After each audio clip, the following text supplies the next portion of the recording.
Good morning, it's Ron Brown with Silvercom Computer and Technology Club. Let's go shopping. Follow me. Oops, I have made a mistake. We can't leave our homes. That darn COVID thing. What to do for this presentation? I guess we could shop online. Let's see what we can talk about today. Now, full disclosure, I love Amazon. I've been a customer of Amazon since they sold books many years ago.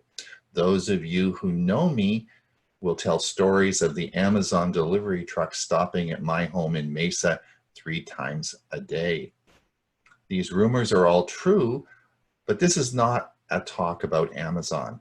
And actually, I'm going to tell you what not to buy at Amazon.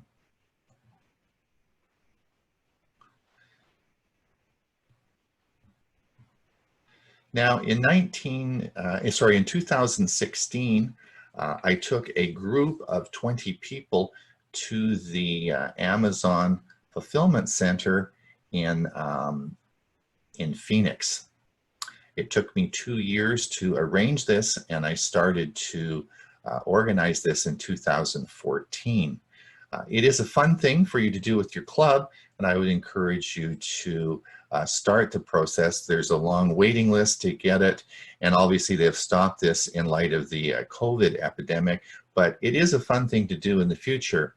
This is not a particularly a large fulfillment center compared to the standards today, but it was very interesting to go through.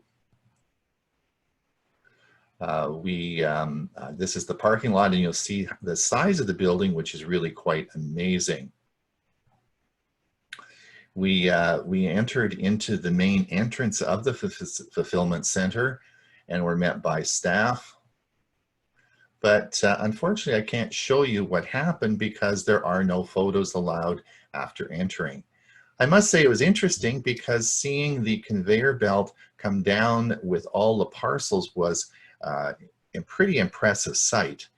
The parcels, as they come down for the final inspection, are all weighed, and it is by weight that they calculate the contents.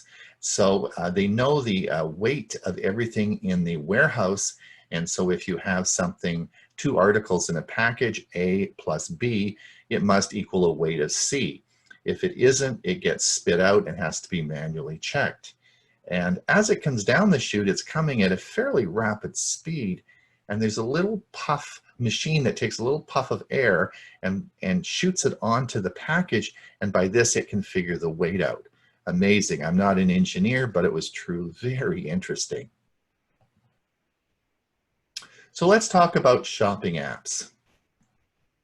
These are the shopping apps I use. I use Amazon, Kroger, Sam's Club, Walmart. I get my haircut through an app, Target, and Google. And we're going to look at some of these apps. You're going to say, what about Costco? Don't I go to Costco? I do. I've always had an account at Costco, but they really don't provide any Wi-Fi in their warehouses.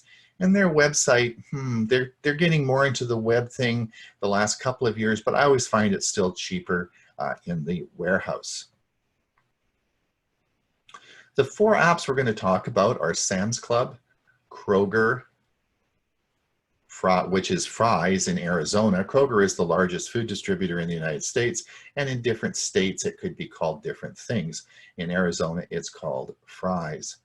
Walmart, and we'll talk about your Chrome browser. So let me talk about Sam's Club Scan and Go. In Arizona, where I live, in Mesa, we're 2 blocks from the busiest Costco in Arizona. It's not a happy experience to go shopping there because the parking's difficult and the store is so crowded. Sam's Club's a different experience, largely because there's just the same stuff, but there's just not the problem with checkout because of their scan and go system. Let me describe the scan and go for you. When you enter into the Sam's Club, you'll take your phone and you start the app up called Scan and Go. You'll see that here, and it connects you to the internal network of Sam's Club. As you go through the store and you put things in your cart, you simply scan the barcode as you put things in your cart. Prior to checkout, you simply there's a slider at the bottom of the app, you slide it over and it will bill it to a pre-approved credit card. It generates a QR code that you can see here. And this QR code, which you can see here, is what the checker uses to check you on your way out. It works very quickly, and there's very few people in line, and it goes very smoothly. The next app that we use is through Kroger, and this is the app at Fry's. Now, we are fortunate to have a very large Fry's store close to us that has a restaurant and even a bar in it, so a wine bar, so I'm happy to go grocery shopping. It also has a program called Scan and Go. Now, when you enter the store, you can either use the Scan and Go app that's on your device, on your phone, or you can use one of these machines here. What is interesting is if you look over here, you'll see the Scan and Go bags. So you also take the Scan and Go bags with you, and you can bag your groceries as you scan them, which makes checkout so much easier. Here's, as you go through, you'll just use your Scan and Go app to scan things. And here's an example. If you look, you can see the barcode on the bottom of the cereal box. You just scan that and it adds it up and totals it for you. For those of you who want to weigh things, such as apples, then you will put it on. They have special scales called for the Scan and Go. You put it on the scales. You'll see here there's a little scan code on the top, and you just scan that into the app and it will put the correct weight. When you're finished, you can use the checkout. This is you go to the self-checkout, and then the last thing you're going to scan is you're going to scan this barcode on the self-checkout, and it takes all the information off this device or the app in your phone and puts it in the self-checkout window. If you have groceries you want to weigh, you can use the machine for that, or if it's all done, then you just pay at that time.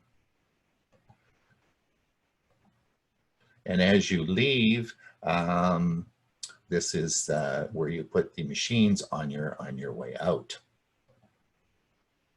Now, Walmart's changed their Scan and Go. Last year, Walmart announced it was suspending its Scan and Go effort due to poor feedback and low customer participation. However, the app's very interesting, and it was just updated yesterday when I was making this presentation. So you can have a look at it here as we play this. You'll see the scan, the app is playing now, and you'll see all the things that it can do. There's really a lot of things that the app can do for you, and it will, and you can have some fun with it. Let me show you this next video. This is, I'm going to play this video for you now, and this is some of the fun that you can have with the app. Hey, what's up, everyone? If you want to find amazing deals at Walmart, you're going to want to watch this video all the way till the end, because let me show you this right here. This video game is only 3 cents. That's the Walmart hidden clearance price. See, the price tag said it was originally $20. It was clearance marked for $3, but when you scan the tag, it's actually only 3 cents. So people were walking by this over and over again, and it was a 3-cent product. And I show people how to do this all the time, and they're always like, yeah, but what do I do now? Do I go and show my phone to the employee? How do I buy it? So I took all 5 video games, I brought them to the register, and this kid rang these up and he was like, dude, these are 3 cents, dude. And I was like, yeah, man, I know they're 3 cents. It's Walmart hidden clearance. That's how we roll, bro. And basically, it's kind of funny. So these games were originally $100, but at the end, I paid 16 cents for 5 video games. Pretty cool, pretty crazy, but you can do this with any type of product. So you should really subscribe to my channel because I show you deals on all different products all the time. I love doing it. And let's just get to it. I'm going to show you how to use the app, and I'm going to change the way you shop at Walmart forever. So you're going to want to get the Walmart app. Nothing fancy, 100% free. Anyone can get it.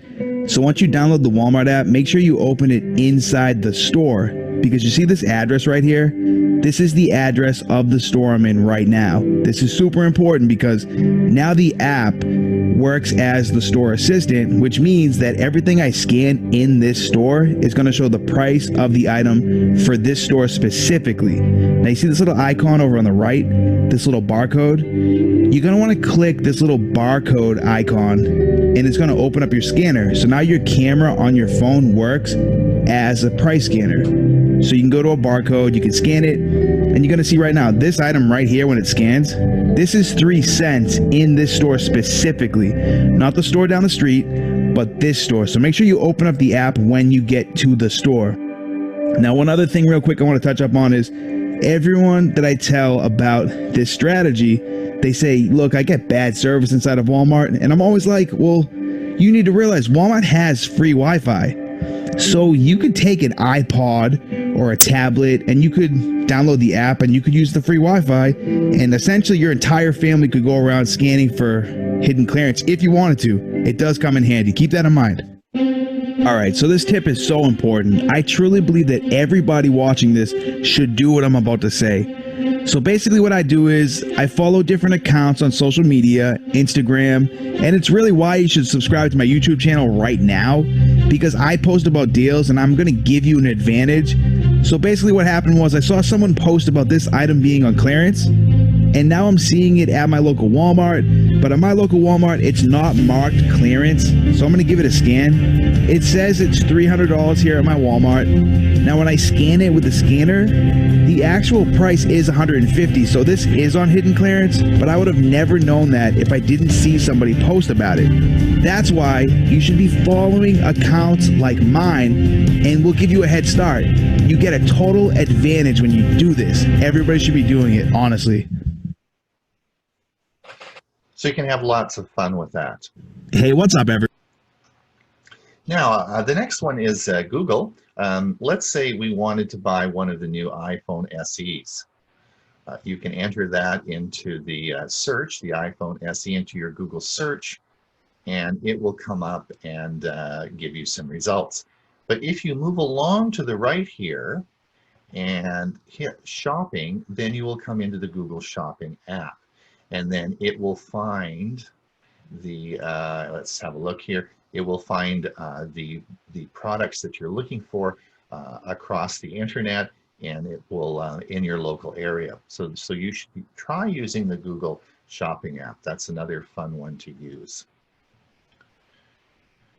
Now, purchasing groceries. I did this in November of last year using the Amazon Fresh app.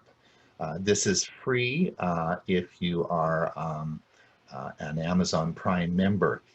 I found that Whole Foods tended to be expensive, but the Amazon Prime, Amazon Fresh was very, very competitive. Now, I just wanted to remind everybody that if you want to get Prime, you don't have to pay on a yearly basis. You can pay on a monthly basis. Now, you must apply for the service.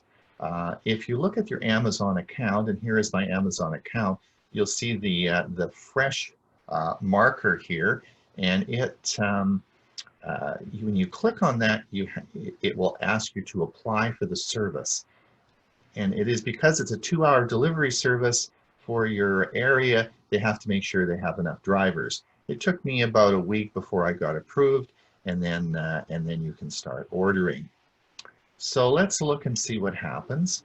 So it is a 2-hour delivery for Prime members. So you can order your groceries and they will be delivered within 2 hours. And again, it's free for Prime members. So when you go online, you'll see the produce as you would on most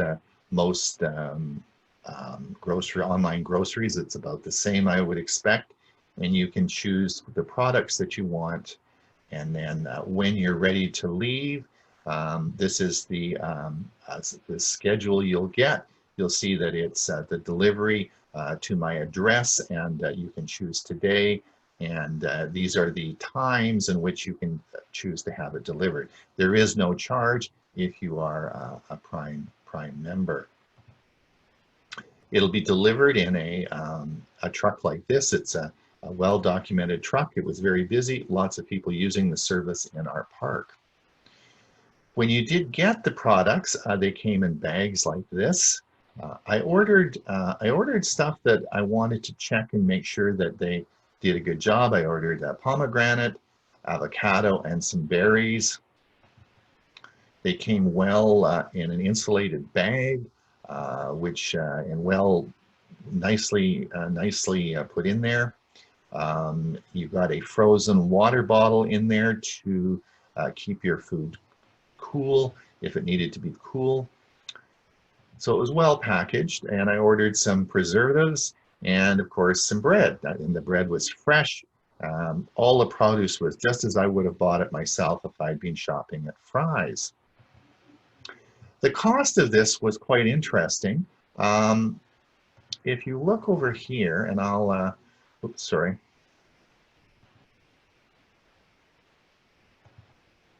We'll just go back here. On the left-hand side, you will see prices. So let's take a look at the blueberries. The blueberries, I bought 1 pint of blueberries, and at Fry's it was $7.99, but on Amazon Fresh it was $3.49. So there was a huge savings there. And as I went up the list with Amazon, with Fresh, all the prices here were considerably less than actually purchasing them at Fry's, the usual grocery store that we shop at. So the Amazon Fresh is extremely competitive and a very easy way of getting your groceries. Now I want to talk a little bit about paying online. Obviously, if we're going to do online shopping, we have to pay online. Now, there has to be some trust. As you see in this slide, you will order something online. In the old days, it used to come COD, cash on demand. In other words, you paid the person when it came. But now we pay for it when we order it, and so there has to be some trust that you're going to get the appropriate product. One of the things that's very important is that you never use your debit card for internet purchases. You should never also use it for any gas purchases because of problems with gas skimmers and things like that that can get your debit card number and PIN number. But coming back to the internet, debit card is like using cash and should be avoided for all online purchases. It is just too risky. I want to talk a little bit about PayPal. And everyone that is, in my opinion, everybody that is shopping on internet should have a PayPal account. I want you to just watch this video.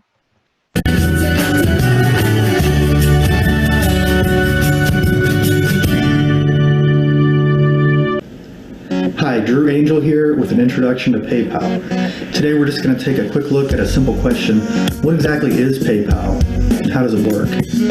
The easy answer is it's a way to send and receive payments. There's a little bit more than that going on. You got your buyers and your sellers involved, or senders and receivers. Let's take a closer look, give you a little bit better knowledge on what exactly there is happening here, and see how it might help you out.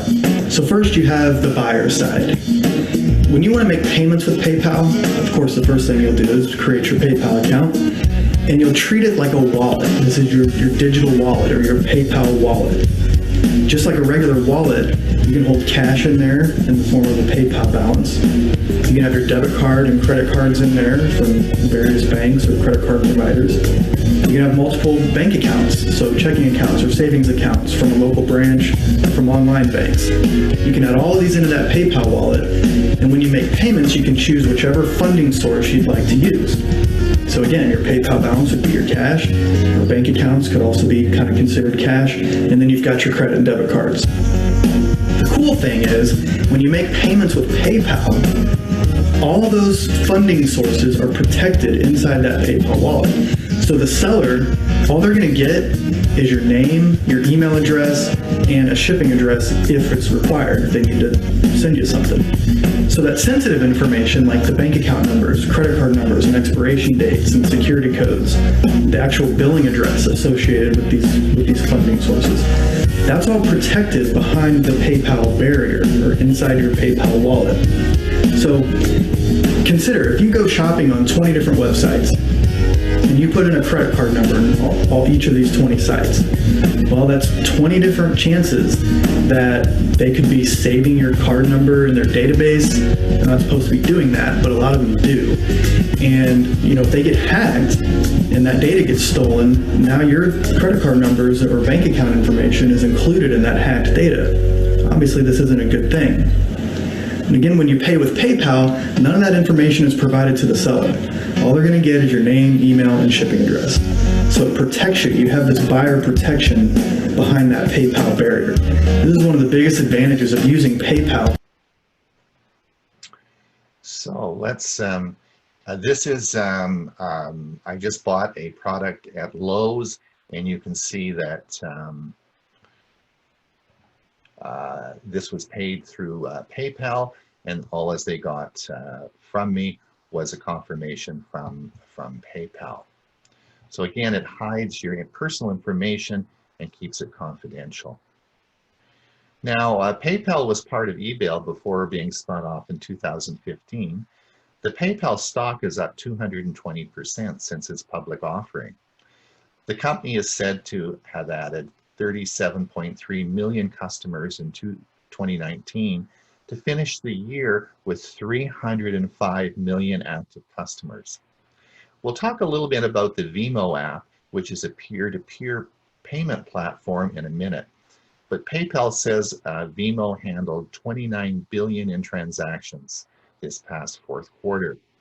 PayPal's now getting permission to from the U.S. Small Business Administration to distribute Paycheck Protection Program loans to small businesses. So clearly it is becoming more like a bank, and it is free.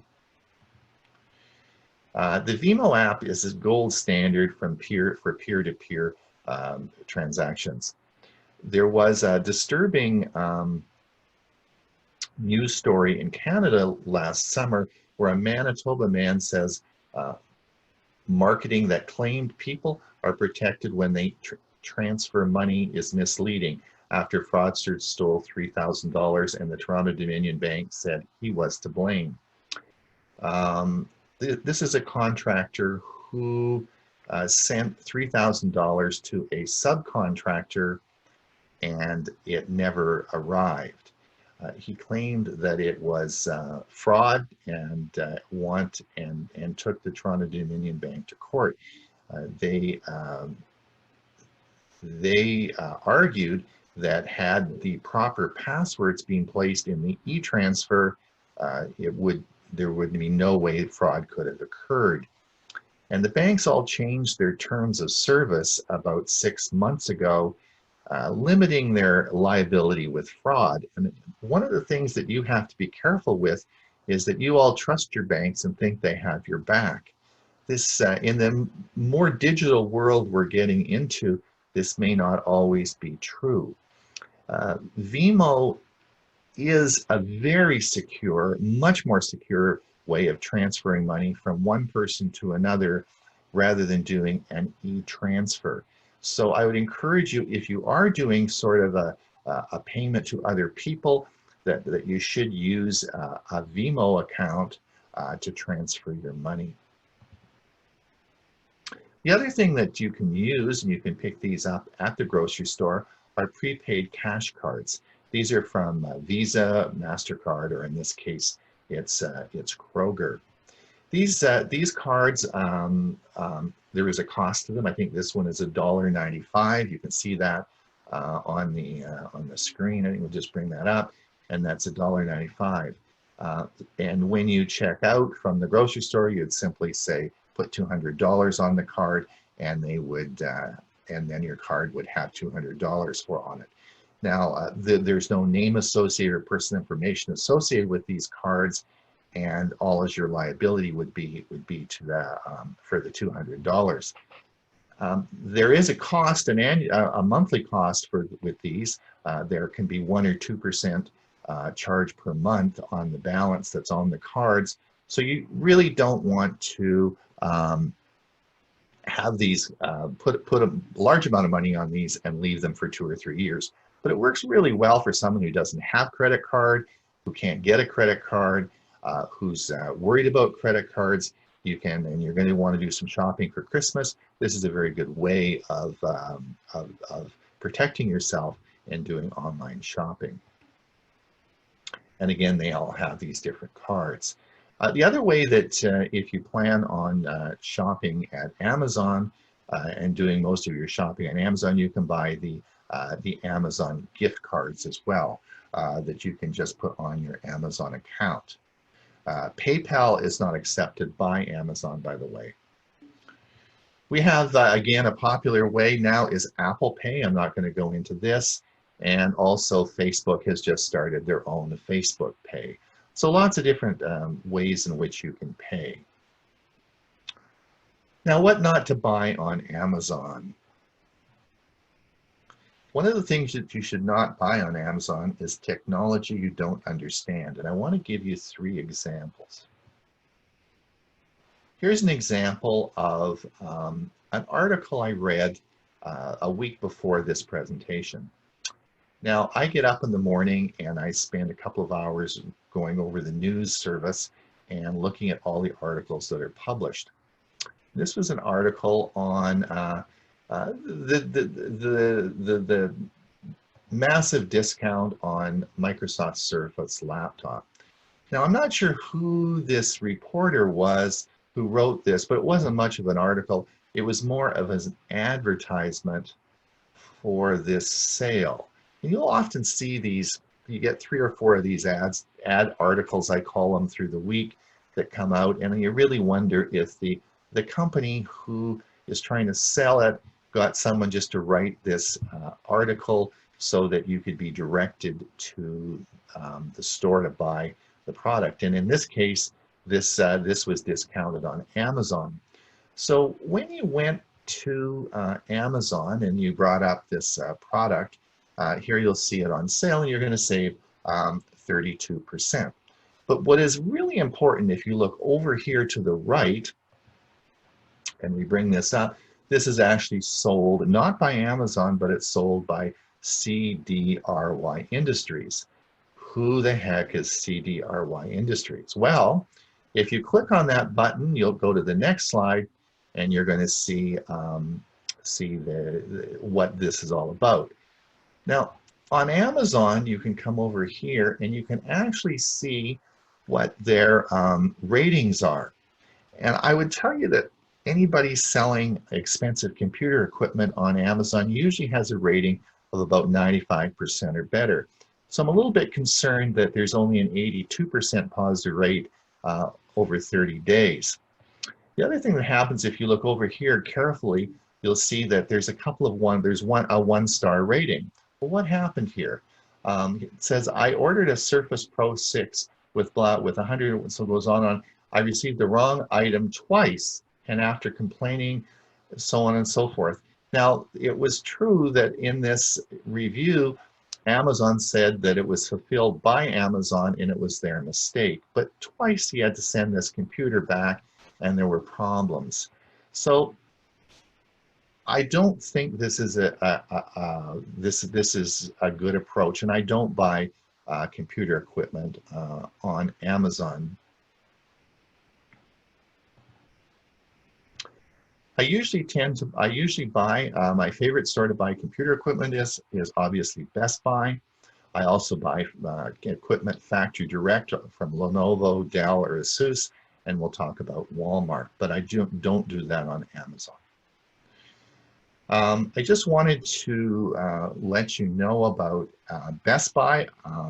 Best Buy CEO is Corey Berry. She became the CEO in 2016. Prior to this, the company was really floundering.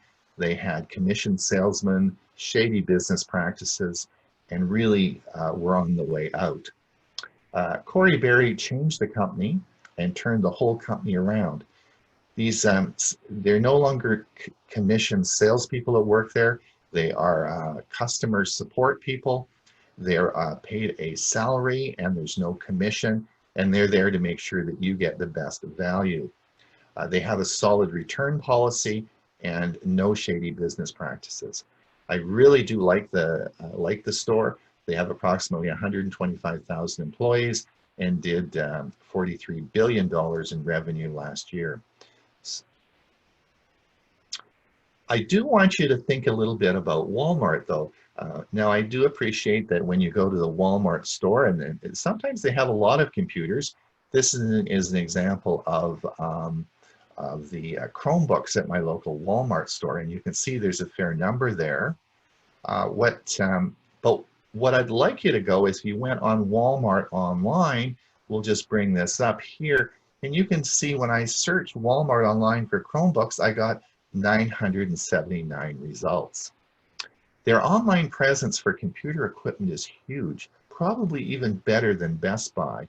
So I always go over to Walmart and just check things out. Sometimes even Dell, Asus, or Lenovo have advertised on Walmart as well, and sometimes you can pick up some really great deals. So I always recommend shopping on, just doing some price checks on Walmart online.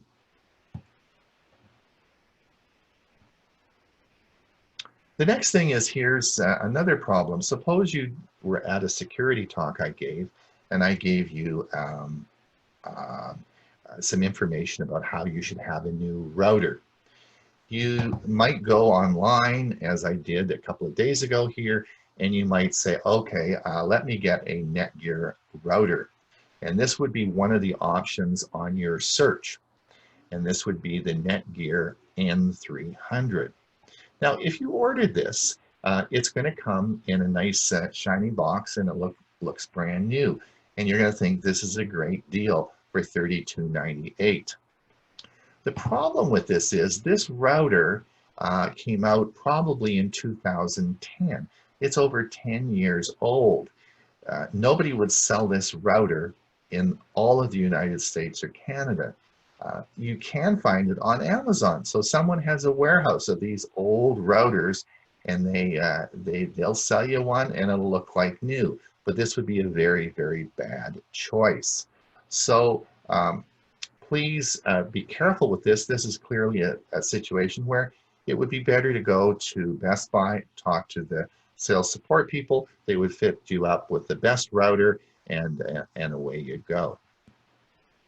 The third option here is this is a Lenovo Chromebook.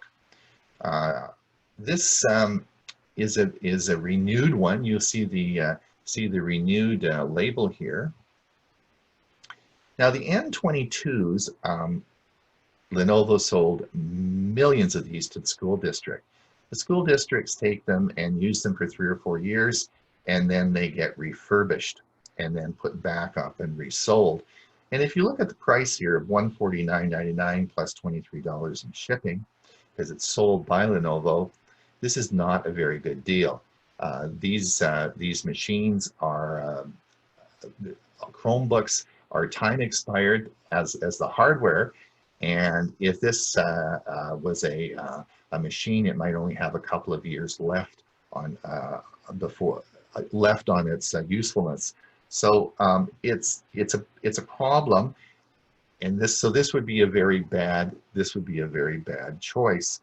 And besides, for $170 at Best Buy, you can get a brand new Lenovo that's not refurbished. So this is not a good deal. I would certainly not encourage you to purchase this model. Price checking. Two programs I use all the time. I used Camel.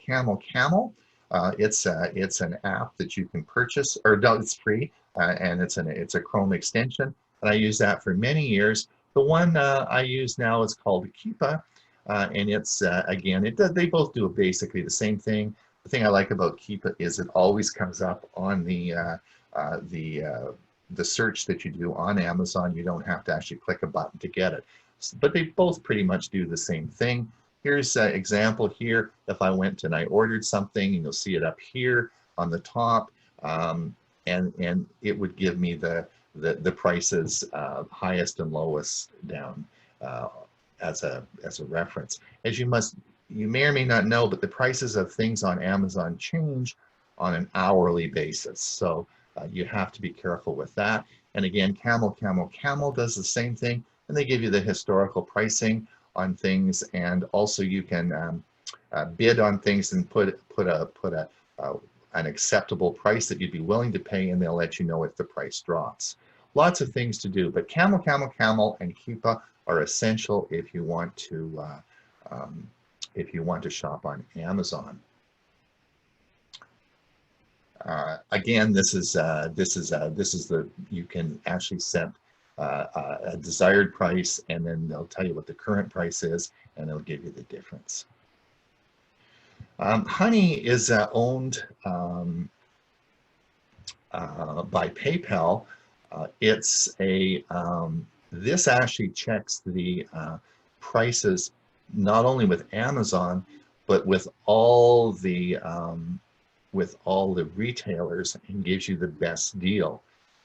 It's popular and can save you money, but I find it a bit creepy because it's very intrusive. It'll scan your email to find out what you're interested in. It's a little too intrusive for my likes, so I do not use Honey. I want to talk about Amazon returns and give you some tips. Amazon has a very good return policy, and many of you have returned a lot of stuff. In fact, if you look at the returns, about 30% of all merchandise is returned. If you look at the returns are palletized, and then they are sent to large warehouses and wholesaled off, and people buy these pallets and resell the products. The problem I have with Amazon returns is frequently there are long lineups to return your product, particularly around the busy times of the year. There are usually three selections you have to return things. The first is U.S. Postal. If it's a small package and you have to return it, I usually choose the U.S. Postal because as I'm driving along, I can just drop it in a post box and I don't have to stand in line. Less and less you're being able to use, you're able to use UPS, because they have a program now where you return it to Kohl's. Kohl's will accept it. They have a separate group of people working there from Amazon, and they will, you don't have to box it up or anything like that. You just take the product back, give it to them, and they will box it up for you and issue a refund. I didn't think I was going to like this, but the Kohl's isn't that far from us, and they seem to get the product in pretty quick. So I have used this, the Kohl's return. But if I had my choice and it was a small parcel, I would use the the US Postal. Now, when choosing an item, when you go to return this online, and you come up to the menu item here, return or replace, I always choose the item that says the item is defective or doesn't work. The reason for this is just a no-brainer as far as they pay for the return. If you put on there that you changed your mind or something like that, sometimes they don't pay for the return, and you really want to make sure that the return is paid for. So I always choose that item.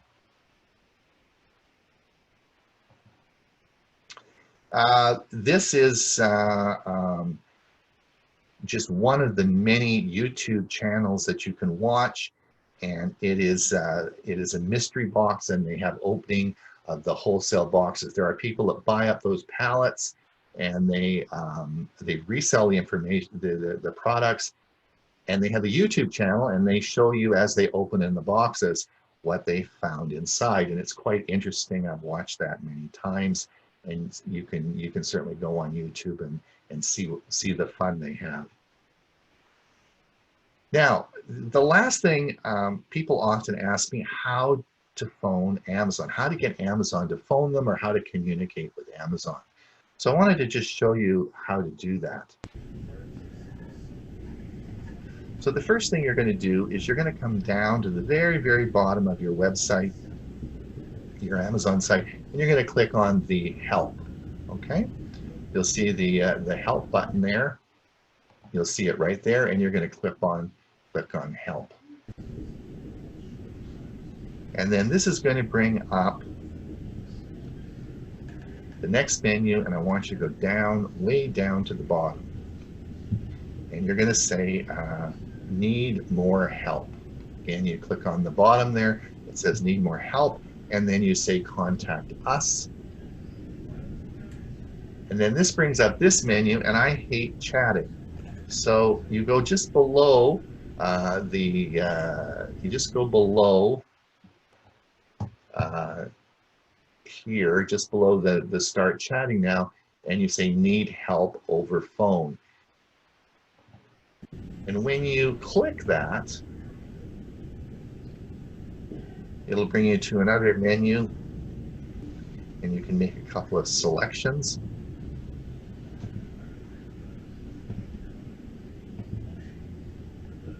And then talk to someone. And then when you click this button here, you'll be prompted to put your phone number in, and within seconds, Amazon will call you. These people are usually very knowledgeable and will issue refunds right away or solve your problem. I've never had a situation where they haven't called within seconds of pushing that button.